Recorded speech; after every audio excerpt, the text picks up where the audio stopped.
Vamos a hacer una pequeña aclaración, algo que me comentaba Pablo hace un rato y es lógico el planteo, en algo que dijimos en la lección anterior con respecto a las familias y cuando hablábamos de los amos y los siervos, ¿no? El concepto que yo quería transmitir era el hecho, si bien esto se refiere a la familia, ¿no? A la familia en sí, padres, hijos, la familia biológica. En algunas familias a veces lo que sucede es que viven personas que no son partes de esa familia biológica, ¿no? Pero que quizás ese matrimonio o esa familia los consideran, ¿no? Familias. No es que sean familias biológicas, pero sí están dentro del entorno familiar. Con lo cual, en ese caso, también todo ese concepto bíblico y el concepto de la piedad familiar también los involucraría a ellos. No de manera obligatoria, ¿sí? Pero si alguien considera, por ejemplo, un sobrino que, no sé, que ha quedado en su casa por alguna razón, o una suegra que vive en la familia y lo está considerando como parte de su familia, todo ese concepto abrazaría a todos ellos. No por obligación, no por imposición, pero es que porque viven bajo un mismo techo, ¿no? Ese es el concepto que yo quería explicar y a veces uno en la verborragia quizás puede equivocar o se puede entender mal. Así que, hermanos, eso es lo que yo quería que quede claro, ¿sí? Así que muy bien. Sí. Bueno, muy bien. Vamos a ir a la segunda parte de esto. Es un poco más corto, pero necesario también.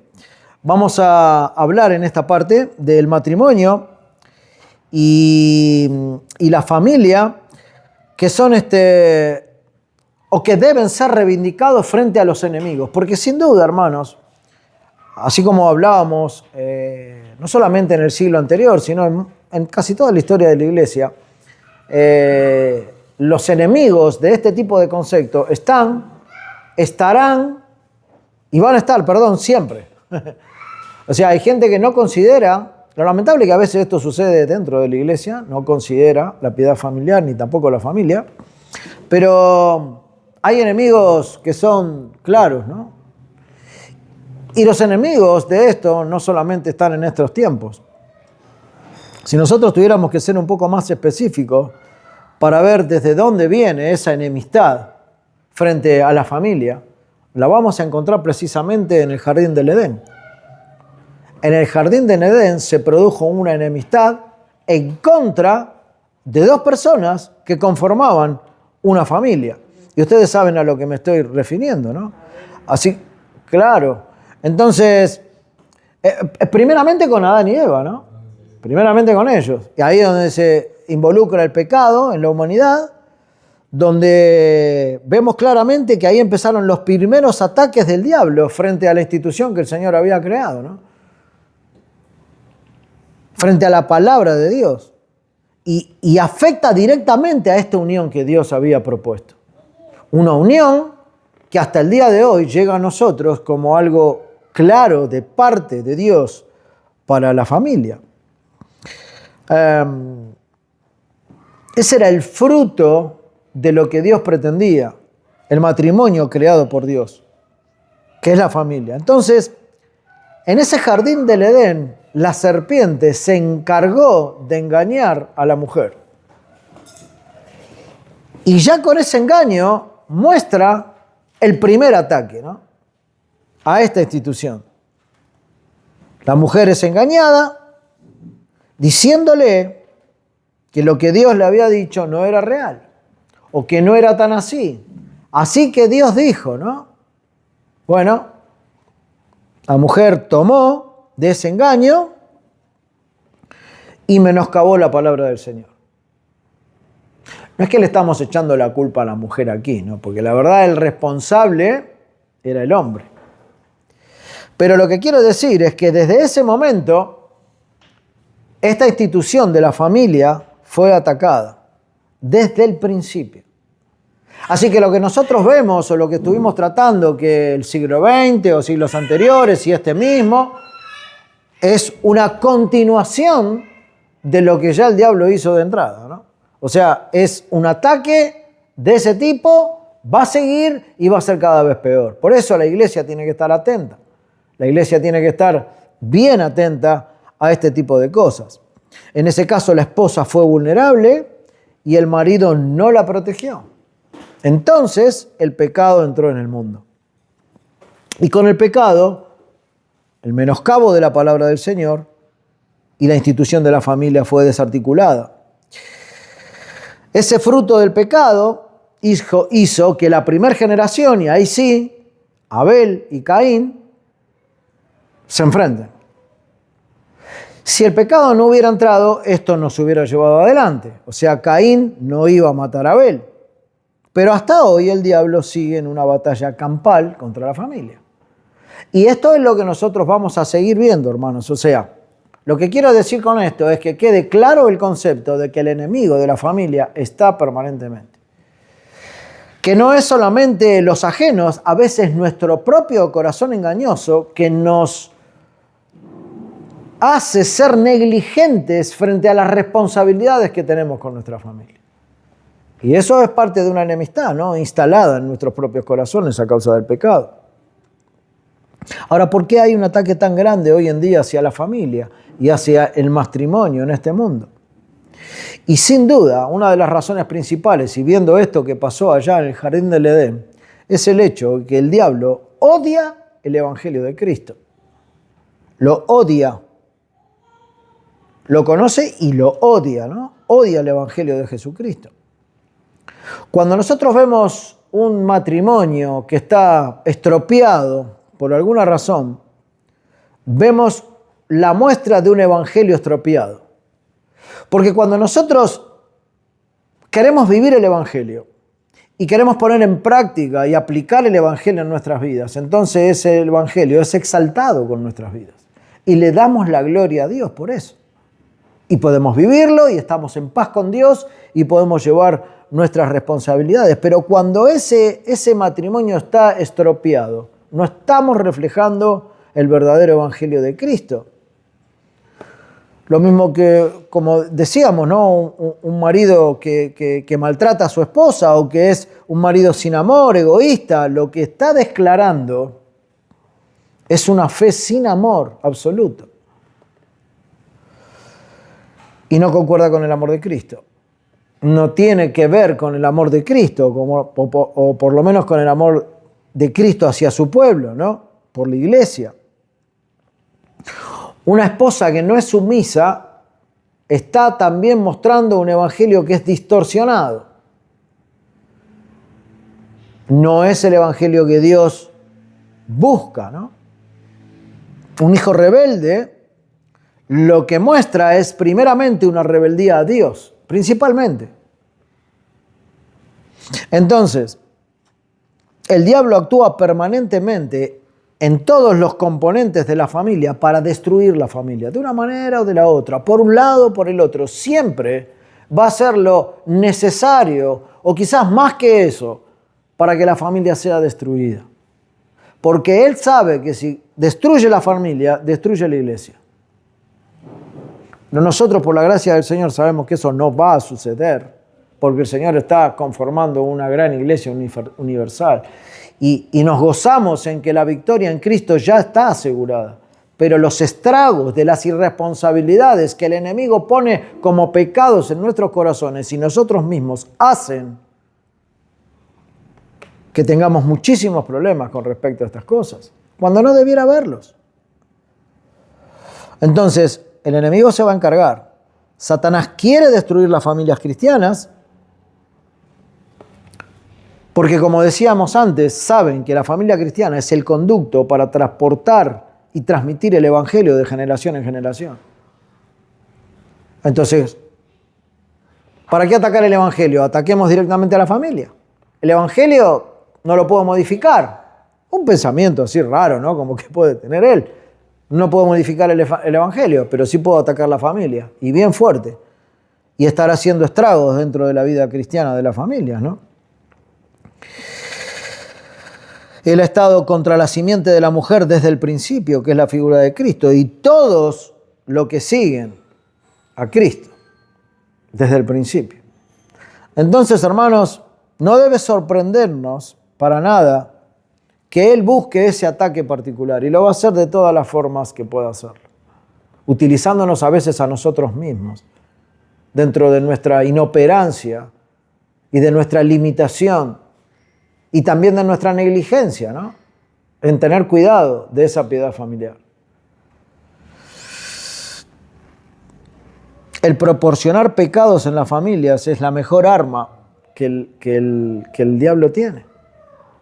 En ocuparnos el tiempo en otras cosas, en tentarnos con otras cosas, en decir, estoy cansado, debiera hacer mi culto de adoración con la familia, pero la verdad que estoy tan agotado. Todas esas cosas que son reales, son armas que el diablo utiliza para que la piedad familiar no se lleve adelante y que los hijos, en vez de buscar salvación, busquen al mundo y busquen cualquier otra cosa para anular el evangelio de Cristo y su progreso.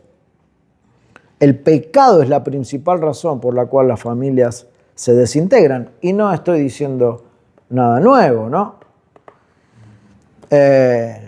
Cada uno podrá ver su historia particular. Dios quiera que muchos no hayan pasado por esto, pero yo en mi vida particularmente he visto, en épocas de mi vida, que el pecado ha hecho estragos dentro de mi familia. Y uno los dejó entrar, uno fue permisivo, uno dejó pasar y las consecuencias llegaron. Entonces el enemigo se va siempre a tomar de las armas que tenga para destruir tu familia, hermano. Para destruirla, como sea. O para destruirte a vos como cabeza de hogar, o a la madre como una madre sujeta al marido, o a la relación con tus hijos. Por algún lado va a venir el ataque. Hay un intento claro de parte de él de borrar el conocimiento de Dios en las familias. De quitarlo del medio, ¿no? Y de quitarlo más aún de una generación a otra. Satanás lo que va a atacar son las instituciones que forman a Dios en la mente de las personas o en el alma. Va a atacar eso. Y la iglesia es una y la familia es otra. Por eso decimos que de la familia se forman las iglesias. De las familias piadosas. Por eso que el enemigo va a atacar por ahí. Y estos ataques no solamente quedan en un plano, ¿cómo decir?, constante, sino que cada día se van a hacer más profundos. Por eso hablábamos al principio que durante todo el siglo pasado esto fue de decadencia en decadencia. Y hoy vemos el tipo de familias que se arman, ¿no? Con unos pensamientos que nada tienen que ver con el Señor o con lo que Él propuso desde la creación. Muchas personas en este mundo han dejado de lado los mandatos y los modelos santos para la vida familiar. Y a veces eso pasa en las familias que dicen ser creyentes. Y eso es lo peor. Porque no nos asombraría, hermanos, que el mundo deje el concepto de Dios, alguna vez escuchado, pero no le dan importancia, no lo viven y no lo aplican, y no sería de asombro, pero cuando en la iglesia suceden estas cosas, que se desestima la palabra de Dios, bueno, cuando se le habla y se les explica o quizás se los confronta con sus pecados, muchos rechazan no solamente al que viene con el consejo, sino a la Escritura misma. Diciendo ser cristiano, dice, pero esto no es tan así. El Señor no dice esto en su palabra.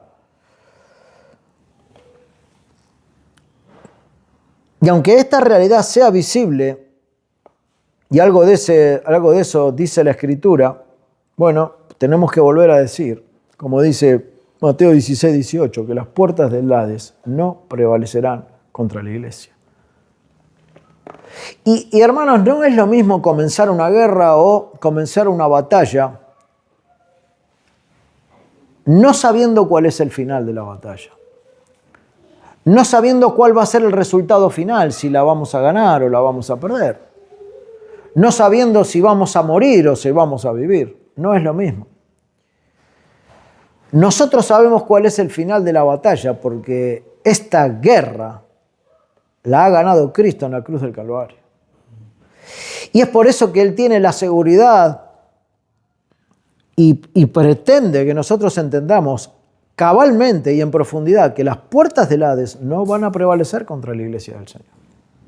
Esto es una garantía de la victoria de Cristo en la cruz, muriendo y resucitando, y hoy intercediendo por la iglesia.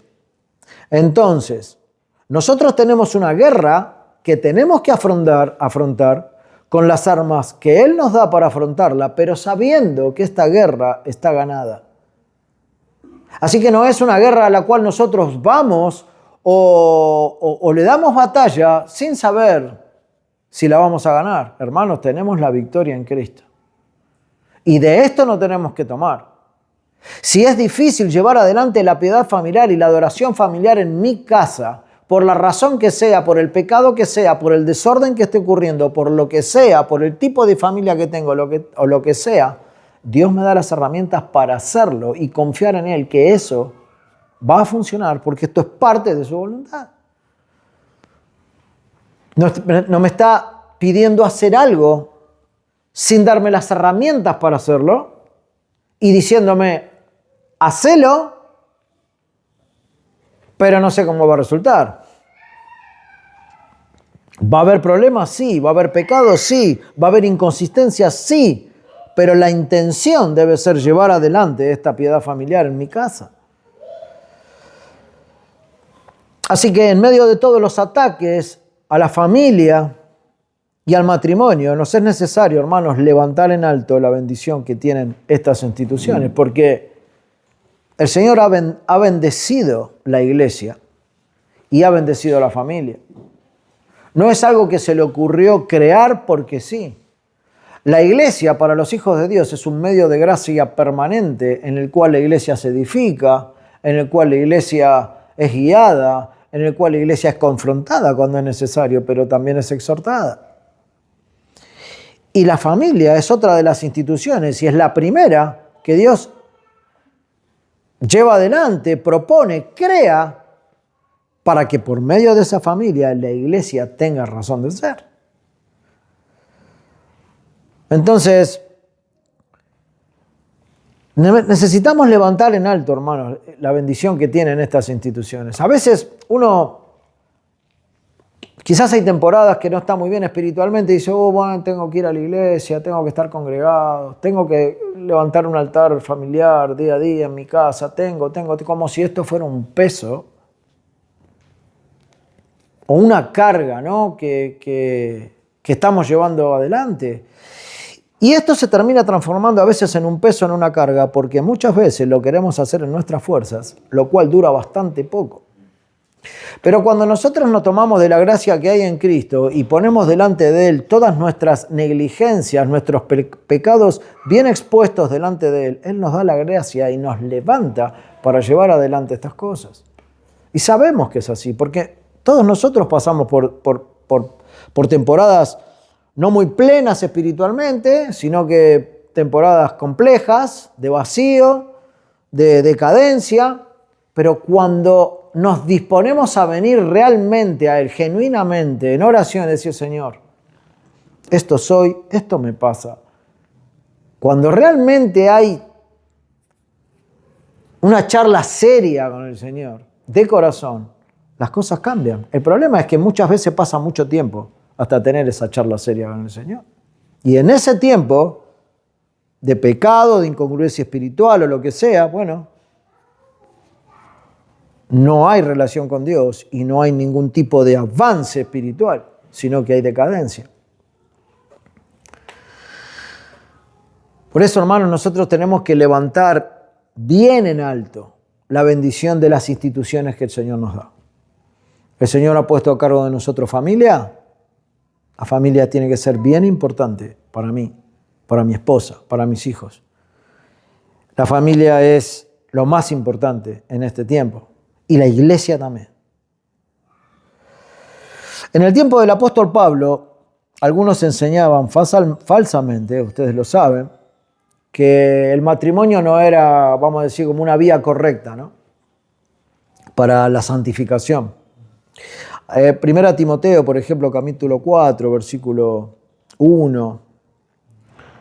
Y en adelante dice, pero el Espíritu dice claramente que en los últimos tiempos algunos apostatarán de la fe, prestando atención a espíritus engañadores y a doctrina de demonios, mediante la hipocresía de mentirosos que tienen cauterizada la conciencia, y dentro de una de las cosas que hacían era prohibiendo casarse, ¿no? ¿O qué decían? Y mandando abstenerse de alimentos de Dios, que Dios ha creado para que con acción de gracias participen de ellos los que creen y que han conocido la verdad, porque todo lo creado por Dios es bueno y nada ha de rechazarse si se recibe con acción de gracias, porque es santificado mediante la palabra de Dios y de la oración. Así que Pablo, de alguna manera, introduce dentro de estas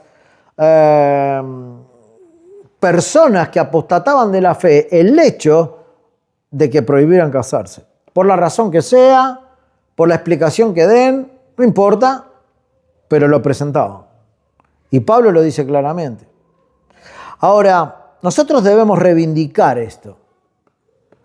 Nosotros debemos reivindicar. ¿Qué es lo que escuchamos generalmente en este mundo hoy día? Bueno, las personas se unen, pero se unen bajo ningún compromiso. Se juntan, hoy le dicen nos juntamos. Nos vamos a vivir a tal o cual lado, alquilamos, compramos, lo que sea, pero no nos casamos. Vamos y nos juntamos, sin ningún tipo de compromiso en el medio. Y es más, solemos ver que tampoco buscan tener familia.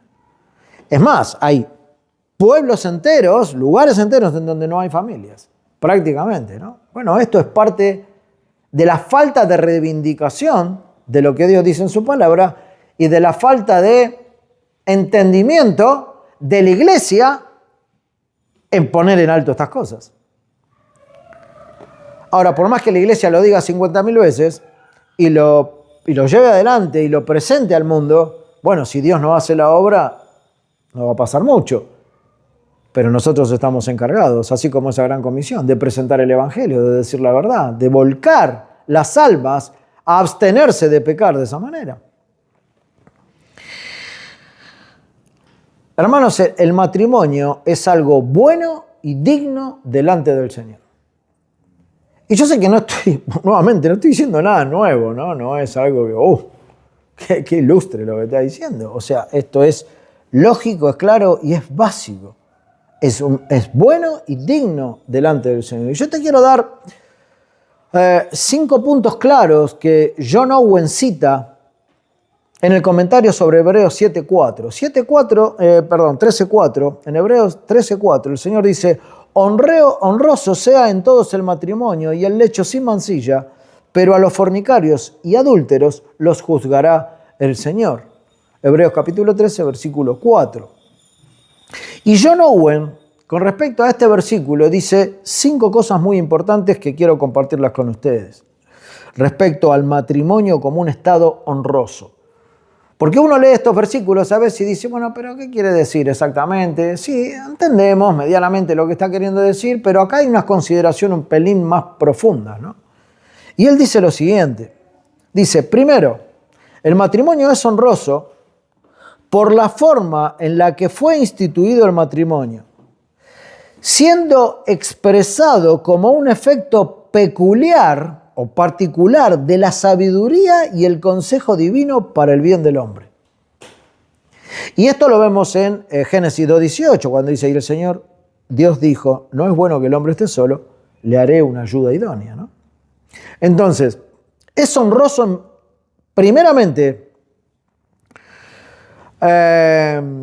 por la consideración de quien creó el matrimonio. No es cualquier cosa el matrimonio. La familia no es cualquier cosa. Viene de parte de alguien que es sabio, absolutamente. O sea, Dios mismo lo creó. Pero esto es algo que no solamente nosotros lo tenemos que saber de manera intelectual, sino que esto debe ser un principio firme en nuestras mentes, ¿no? Porque cuando venga el decaimiento espiritual o la falta de gana o la negligencia o lo que esté sucediendo, yo tengo que recordar en mi mente que hay que considerar al autor del matrimonio, o sea, del que me da a mí hoy día la posibilidad de bendecir y de ser bendecido. Esto es una creación de Dios. No es una cuestión legal que alguien fue a un registro civil y puso su firma y se casó solamente en ese sentido, sino que es una santa institución que Dios crea.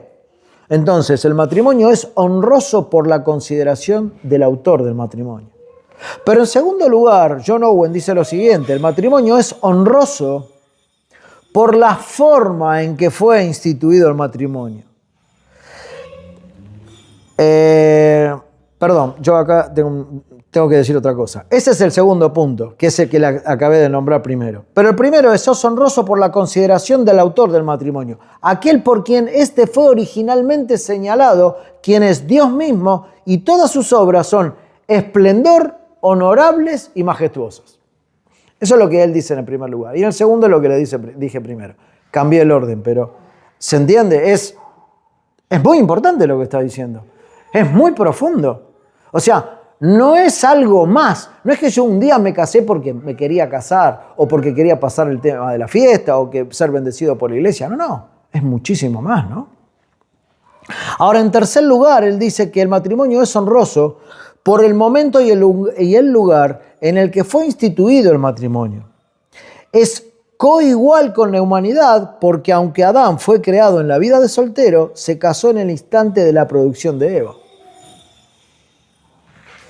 Y al verla por primera vez, él dijo: esta es ahora hueso de mis huesos y carne de mi carne. Con lo que ella cumplía era la causa formal de su matrimonio. Era la ayuda idónea, era lo que Dios le había dado y ahora era la causa de su matrimonio. Y fue ahí en el paraíso, ¿no? El momento y el lugar. En el paraíso, mientras que el hombre y la mujer se encontraban en un estado de inocencia y belleza. Así que yo sé que todo esto nosotros lo conocemos, porque hemos leído el principio de la Escritura, pero cuando tomamos la consideración del lugar, de la forma, de quién lo instituye, de cómo lo hace, entonces esto empieza a tomar aún más importancia. Pero en cuarto lugar, Owen dice: de las muchas muestras o prendas del favor divino, las cuales le comunican honor, primero Dios mismo casó y bendijo a Adán y a Eva. Dios dio leyes para su regulación, como el versículo 24 ahí de Génesis 2, o Mateo 19:5, y Dios tuvo una consideración especial del matrimonio en el Decálogo, ¿no? Todos los mandamientos de la segunda tabla surgen de la institución y la respetan. Por su ley excluyó de toda la administración de cargos en la congregación a aquellos que no nacieron de un matrimonio legal. Y eso lo vemos en Deuteronomio capítulo 23. Y Cristo aprobó todas estas cosas con su presencia en un matrimonio legal y en una fiesta respecto a esto, cuando lo vemos reflejado en el Evangelio de Juan, en el capítulo 2. Así que no hay discontinuidad en el concepto del matrimonio y en el concepto de la familia, desde el antiguo pasando al nuevo pacto. Pero en quinto lugar, John Owen dice que el matrimonio es honroso por su uso y beneficio. Los escritos de todo tipo de sabios, él dice, filósofos, maestros de la ley y teólogos cristianos, han expresado estas cosas con elegancia, dice. Solo diré, dice Owen, que como la continuación legítima y ordenada de la raza de la humanidad depende de esto y procede de ella, lo que sea de virtud, honor, belleza u orden entre los hombres, todo lo que sea digno de elogio y útil en todas las sociedades, económico, eclesiástico o político, dependen del matrimonio y lo tienen en cuenta. Esto es impresionante, porque a veces uno no toma esta consideración, ¿no? Para todos aquellos a quienes los hijos son queridos, las relaciones útiles, las herencias valiosas y la aceptación de Dios en las obras de la naturaleza preferidas antes que la sórdida inmundicia y la ruina eterna, este estado es y debería ser considerado honorable para ellos. Bueno, estos hombres, la verdad es que tenían una mente ilustre, ¿no? Y que quizás nosotros, tratando de elaborar 5 conceptos de este tipo, estaríamos toda la vida y quizás no podríamos elaborarlos. Pero cuando uno ve la profundidad de lo que estos hombres creían con respecto a lo que significa el matrimonio y la familia, uno dice, qué cortos que nosotros estamos con nuestro entendimiento. Porque ellos realmente tenían una consideración bien profunda de lo que significaba. Tenían una consideración de quién fue el autor. Tenían una consideración de cómo fue la institución de ese matrimonio primero. Tenían una consideración de en dónde fue, que fue desde el inicio. Y de la importancia que tiene hoy día, no solamente para el matrimonio y la familia en sí, sino para el hecho de seguir transmitiendo la palabra y la verdad de Dios a través de las generaciones.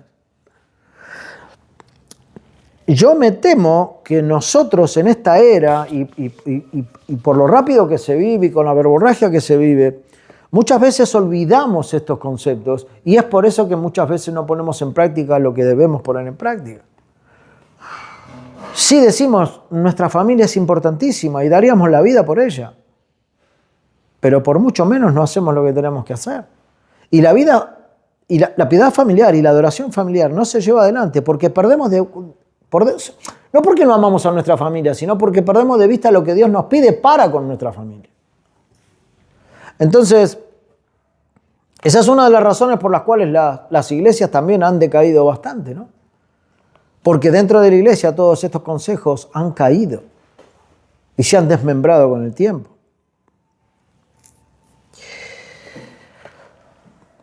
Ahora, el matrimonio y la familia deben ser resguardados. Siempre deben ser resguardados. Y deben ser resguardados hoy día aún más, ¿no? Porque hay falsificaciones de los matrimonios. Y son falsificaciones perversas. No son falsificaciones que vienen de parte de Dios o del concepto bíblico, ¿no? Hoy sabemos que hay matrimonios de todo tipo y color. Y eso no es parte de la primera creación de Dios, no es parte de la institución de Dios, no es parte del consejo de Dios, no es parte de la palabra de Dios, sino que es pecado, literal. Pero el mundo no lo ve así. Entonces nosotros debemos resguardar esto, ¿no? La familia, el matrimonio debe ser resguardado. ¿Y quién va a resguardar esa institución? ¿Quién debiera hacerlo? Primeramente la misma familia, con padres responsables, con padres que quieran instruir a sus hijos, que conozcan, que sepan y que quieran obedecer y aplicar el consejo de Dios para sus familias, que busquen realmente la salvación de los suyos, que pretendan vivir en el orden del Señor. Y también la iglesia. La iglesia también tiene una función importante ahí, porque en la iglesia es la que se encarga de distribuir y discipular a la familia, de manera individual, de manera colectiva, pero discipula a la iglesia en general. Y estos conceptos, hermanos, de la piedad familiar, de la adoración familiar, del altar familiar, día a día, que se debe llevar adelante en las casas, es algo que no puede faltar en medio de una iglesia establecida. Si Dios lo permite, el día de mañana, y espero que no falte tanto, el Señor les proporcione a ustedes una membresía establecida, ahí serán una iglesia ya establecida, que irán por sus pastores y por sus oficiales.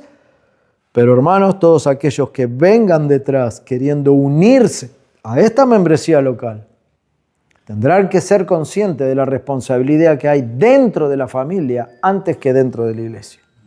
Porque eso va a ser fundamental para que una iglesia local siga adelante de la forma que Cristo lo propone.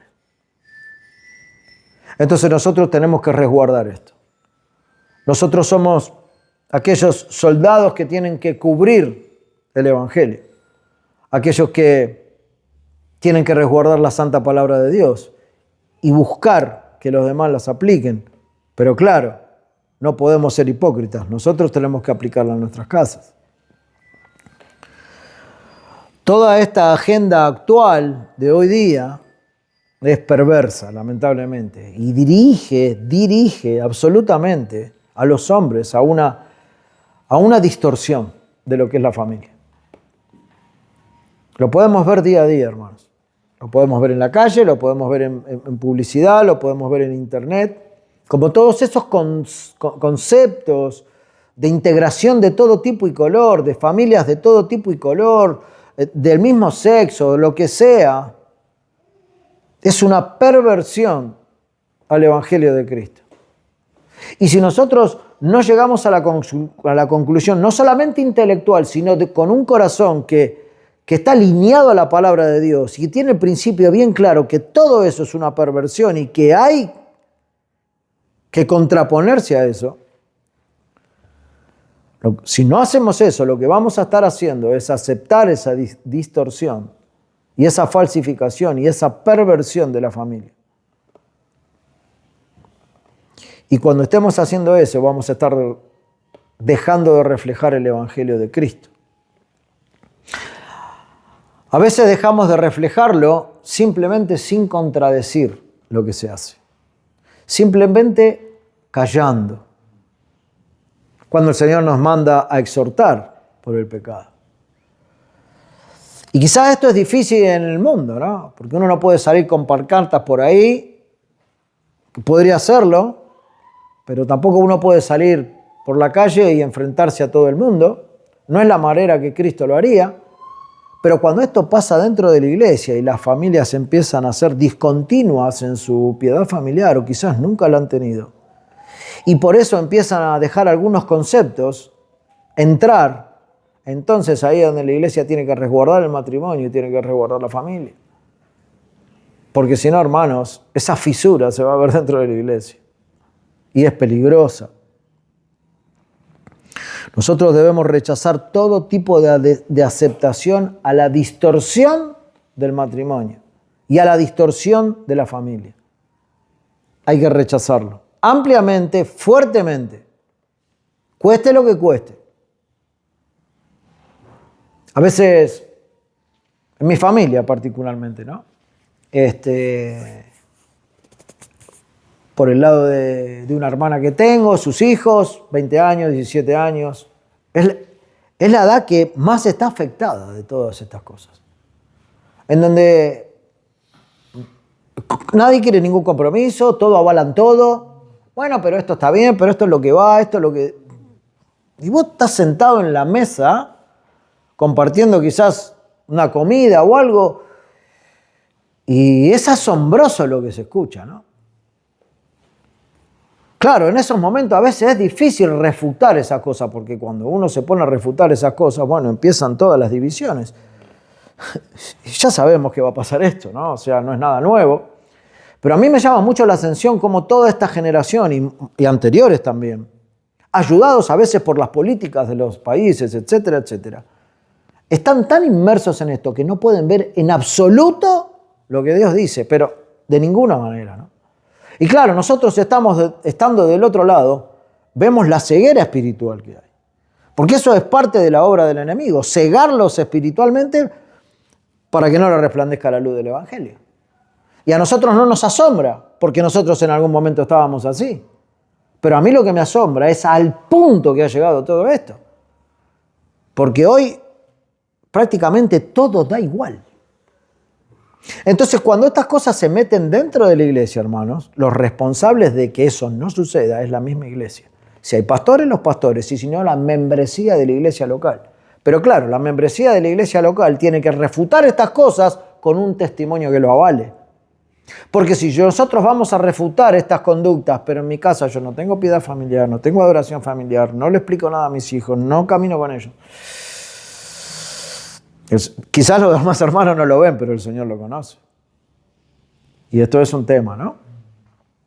Entonces, hermanos, nosotros tenemos que rechazar todo tipo de aceptación a lo que distorsiona el matrimonio y la familia.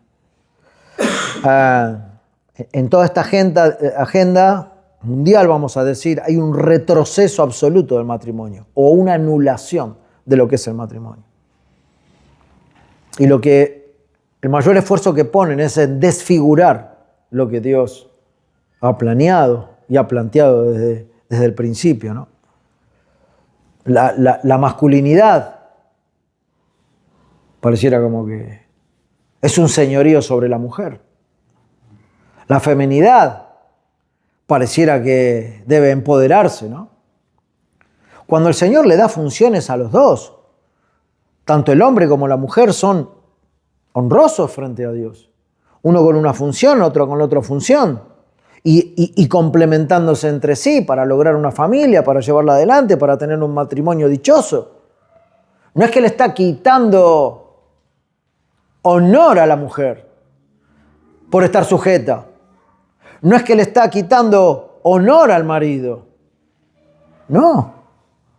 Él es su cabeza. Lo que pasa es que, claro, es muy difícil explicarle al mundo que el matrimonio es una, ¿cómo decir?, una ilustración del amor de Cristo a la iglesia. ¿Cómo le explicamos esto al mundo? Si el mundo no cree en Cristo, no cree en la vida eterna, no cree en la iglesia, no cree en absolutamente nada. Es como un cuento de hadas. Y podemos entender que lo sea así para ellos. Pero para la iglesia, esto no es un cuento de hadas. Esto es algo que Dios ha puesto en el corazón de cada uno de aquellos que fueron regenerados y les dio la seguridad de que su verdad está en la Escritura. Y si la verdad está en la Escritura, esa verdad a nosotros nos debe hacer libres y, por supuesto, en esa libertad presentar una contraposición a lo que el mundo expresa. Porque el mundo se va a esforzar por desfigurar a la familia, al matrimonio, a la masculinidad y a la feminidad como Dios la ha mandado. Nosotros, cuando empezamos a vivir el cristianismo con liviandad, y no solamente en este tema, sino en cualquier área de nuestras vidas, cuando empezamos a darnos nuestros permitidos, bueno, o empezamos a aceptar algunas cosas, ahí estamos en problemas. Generalmente cuando vemos la caída de alguna persona en algún pecado grave, escandaloso, no es que cayó solamente en ese tiempo, sino que hay todo un tiempo previo de ya separación de la comunión con Dios, poca lectura, bueno, un montón de cosas que ustedes conocen muy bien, que al final de cuentas se terminó viendo en una bomba final, ¿no? Pero eso trae todo un proceso de arrastre, en donde se tomaron las cosas con liviandad, en donde en mi familia de a poco fui dejando de lado la piedad familiar, la adoración en familia, el instruir a mis hijos, etcétera, etcétera, etcétera. Y entonces, al final, se ve la gran consecuencia. Pero no es solamente de ese momento. Así que, hermanos, el matrimonio y la familia son un asunto fundamental. Para terminar esta primera lección en dos partes. Y es fundamental, en la vida práctica de la iglesia. En la vida práctica de la iglesia. Por el simple hecho de que reflejan a Dios. Y todo lo que refleja a Dios tiene que ser parte de la iglesia. Y lo que no refleja a Dios tiene que quedar fuera de la iglesia. Y si mi vida particular y en familia no refleja a Dios, entonces yo tengo que arrodillarme, pedirle perdón al Señor y que Él me ayude a que ahora sí empiece a reflejar esto. Porque es parte de la vida práctica de aquel que pertenece a un cuerpo que es parte del cuerpo de Cristo. Todo el que proclama el nombre de Dios debe honrar el reflejo más profundo y más adecuado de la relación con los hombres en la tierra. En la familia, en principio, en la sociedad, en la iglesia, en todos esos ámbitos. Nosotros ahora estamos tratando el tema de la piedad familiar y nos estamos abocando a eso, pero la verdad es que en todo lugar tiene que honrar a Dios. ¿Y de qué manera nosotros podemos resguardarnos de esas falsificaciones que aparecen en esta era, ¿no?, del Evangelio o del hecho de olvidarnos del consejo de Dios para la familia? Bueno, nosotros tenemos que tomar una determinación fuerte, real, puesta delante del Señor, con una convicción firme. No podemos decir, bueno, che, esto, la verdad, hablándole al esposo o la esposa al esposo, la verdad que estamos fallando en esto. Esto nos ha llamado la atención, esto nos ha exhortado. Es algo que sí, todos vamos a estar por ahí de alguna manera, ¿no? Algunos en mayor porcentaje que otros que quizá que más o menos medio a los ponchazos llevamos esto adelante, pero va a llegar eso, y eso a veces no es lo suficiente, ¿no? Por supuesto es un muy buen primer paso para ponernos delante del Señor, pedirle perdón por nuestra negligencia y avanzar, ¿no? Que el Señor nos ayude a poder llevar adelante estas cosas en nuestras casas. Pero hay que tomar una determinación fuerte.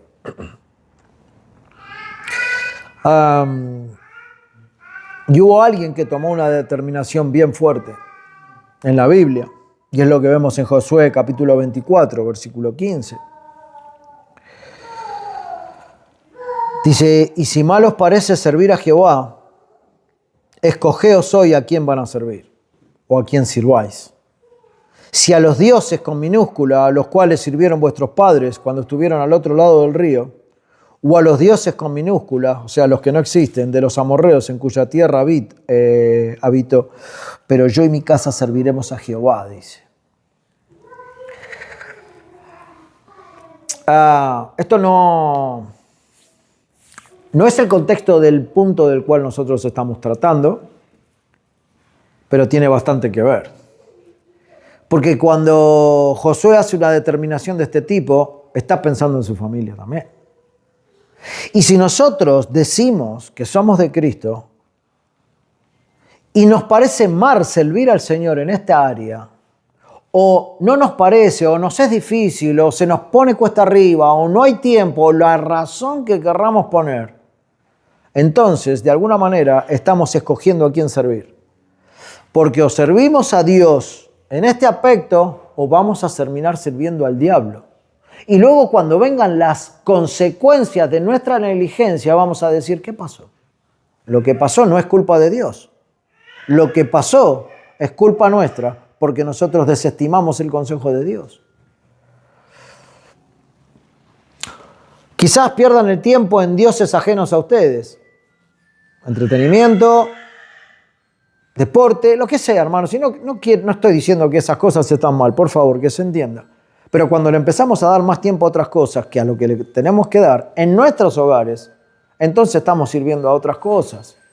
Puede haber un buen tiempo para todo, para la distracción, para el deporte, para salir con los niños, para salir con mi esposa. Debe haber esos tiempos, tiene que haberlos.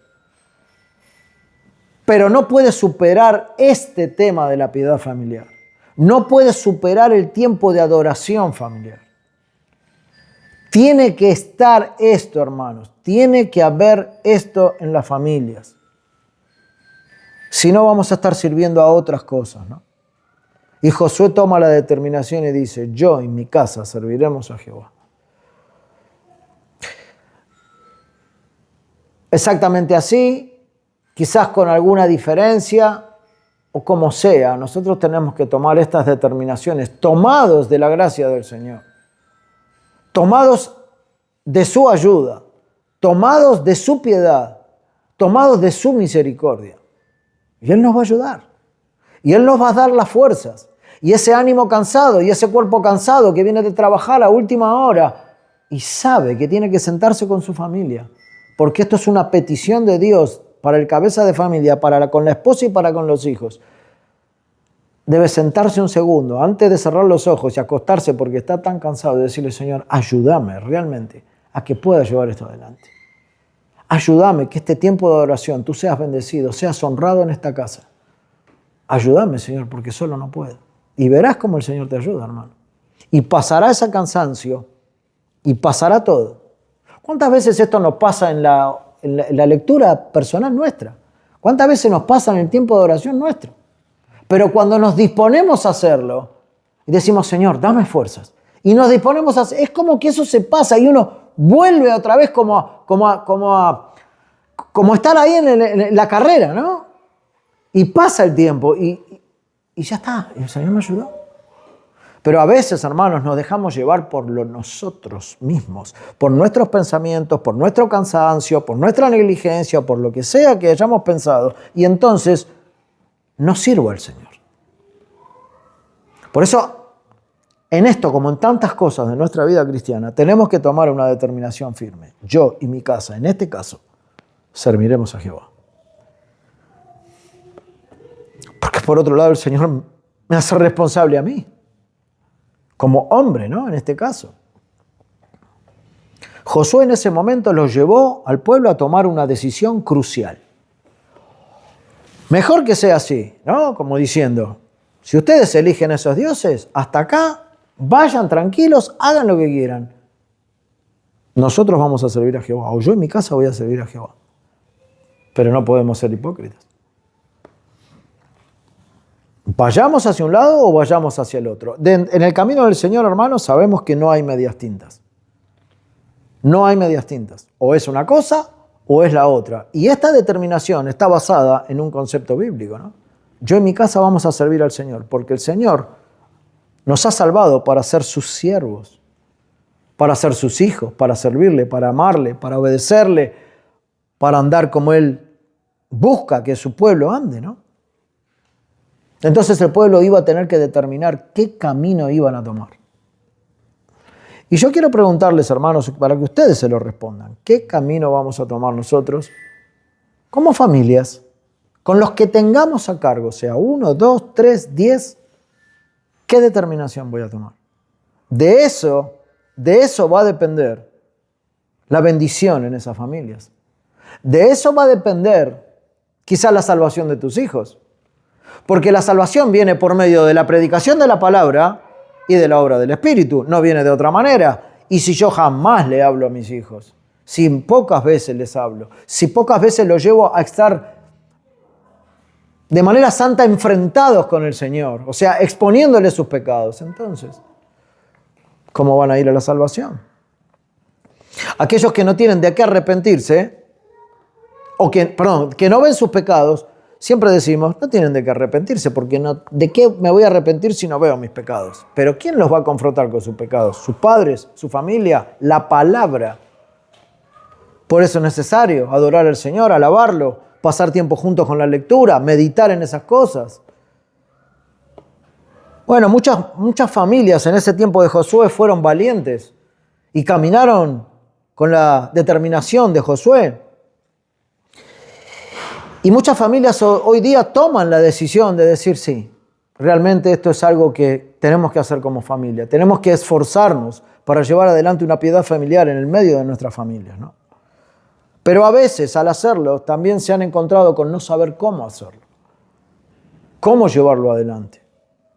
O haber sido negligentes en tiempos anteriores en la piedad familiar, en la adoración familiar y en el culto familiar. Y lo que vamos a hacer mañana en la escuela dominical es dar una lección práctica de cómo podemos llevar adelante la adoración familiar en nuestras casas. Pero hermanos, el último concepto para esta lección en esta mañana, o para esta segunda parte de la primera lección, es que como iglesia nosotros tenemos que entrenar a nuestra gente en esto. Ustedes, como les decía, por la gracia del Señor van a ser una iglesia establecida y ustedes van a tener que entrenarse entre ustedes y entrenar a sus familias y entrenar a la iglesia en esto. Porque de esto depende realmente, hermanos, que la iglesia no decaiga en el tiempo. Que la iglesia sea una iglesia fuerte. Que va a tener que ir edificando a otros para la obra del ministerio. Porque, como siempre decimos, no vamos a vivir toda la vida. Las generaciones van pasando. Y si los que vienen detrás nos siguen estos mismos conceptos, será una iglesia de 10, 15, 20, 30, 50 años en el mejor de los casos y luego se va a disolver. Y la idea es que nuestra iglesia local no sea para un tiempo determinado, sino que pueda progresar en el tiempo con las generaciones que vienen por detrás. Entonces nosotros tenemos que entrenar a nuestra gente, hermanos, en cómo llevar adelante la adoración familiar. Y realmente es algo sencillo de hacer. No es tan complejo, pero que debe tomarse bien en serio. No es algo tan difícil. Realmente a veces no se hace por nuestros propios corazones que son negligentes. Rápidamente les voy a decir qué es lo que hay que hacer en una adoración familiar. Lo vamos a ver mañana, si Dios lo permite, con detenimiento. Pero, en primer lugar, abrí la Biblia y léela a tu familia. Es muy sencillo. Pero claro, ¿cuándo se hace sencillo? Cuando yo como cabeza de hogar, tengo esa costumbre. Si yo a veces me cuesta para mí solo, o me cuesta sentarme con mi esposa y meditar, charlar un rato sobre la Escritura, bueno, pero se trata de eso, abrir la Biblia, leerla. En segundo lugar, después de leer, preguntarle a tu familia cuáles son las verdades espirituales que le han quedado sobre la porción que han tomado. ¿Qué mostró esta lectura? ¿En qué te hace meditar, hijo, esto? ¿Qué te hace ver? Mi esposa, ¿en qué te hace ver esto el Señor? ¿Qué te muestra aquí? O incluso que me lo pregunten a mí, ¿y a vos qué te muestra? Muchas veces nos pasaba ahí en casa cuando hacíamos estas prácticas, que los niños se quedan callados, ¿no? Y siempre te terminan diciendo, y hay que confiar en el Señor. Y hay que confiar en el Señor. Sí, claro, bueno, es casi básico eso. Pero muchas veces ellos están esperando que vos encuentres una meditación sobre eso para que ellos lo puedan ver, porque a veces no lo pueden ver. Entonces, se trata de eso, ¿no? En tercer lugar, dirigir a la familia a que hagan oraciones sinceras, que incluyan las peticiones a Dios y que intercedan también por los demás integrantes de la familia o también por integrantes de la iglesia. Entonces, lectura, meditación, oración y en cuarto lugar, alabar al Señor juntos, que todos en familia canten juntos al Señor un himno, un cántico espiritual, un salmo, honrando a Dios por su gracia, por su favor eterno. Y te puedo asegurar que si esta práctica se hace constante en tu casa, hermano, el Señor va a derramar bendición. La va a derramar. La va a derramar, no porque yo se lo esté imponiendo al Señor, porque es parte de su voluntad. Va a derramar su bendición sobre la familia y va a derramar bendición sobre la iglesia.